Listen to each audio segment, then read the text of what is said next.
Salut, c'est Dyson Beats, bienvenue dans le 44.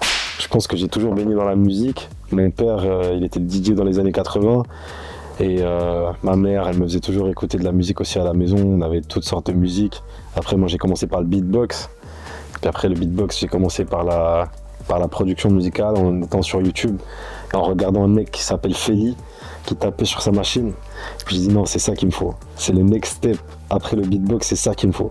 Et du coup, je me suis commandé une petite machine et j'ai commencé à faire de la musique. C'était en 2017 où j'ai eu un petit éclaircissement en 2017-2018. Fin 2017 où je me suis dit, voilà, il y a quelque chose à faire. Genre, mon premier placement avec quelqu'un de connu et tout, c'était Bram Sito. Ouais, c'était mon premier placement major. J'étais en studio avec Neyo une fois, à Los Angeles. Et voilà, en fait, c'était une session où on écrivait pour une artiste. Puis t'as Neyo et London on the Track qui me regardent et qui me disent vas-y, commence quelque chose. Puis là, t'es devant ton ordi et t'as pas le choix, tu dois commencer quelque chose, il faut que ça accroche à l'artiste, il faut être percutant directement et tout. Et puis ouais, ça c'était un des moments dans ma vie où je me suis dit ok, ouais, c'est sérieux, et il faut être prêt en fait. Et j'étais prêt.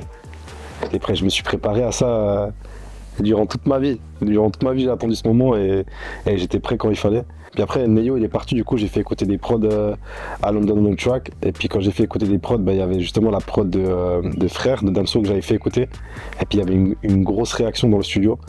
Et là, vraiment, j'ai ressenti un truc en moi où je me suis dit, ok, je sais pourquoi je fais ça, tu vois. Et ça fait quelque chose de faire tes sons, genre dans ta chambre ou dans ton studio tout seul. Et comme j'ai dit avant, tu vois, c'est vraiment l'iceberg qui émerge. Tu vois la surface et de voir un gros producteur comme London on the Track qui pète son crâne, tu vois, sur une des prods que tu joues et tout. Sa manageuse qui écrit en même temps pendant la session, waouh, c'est incroyable et tout. Genre, c'était vraiment un des moments, un des forts moments dans ma, comment je pourrais dire, dans ma carrière.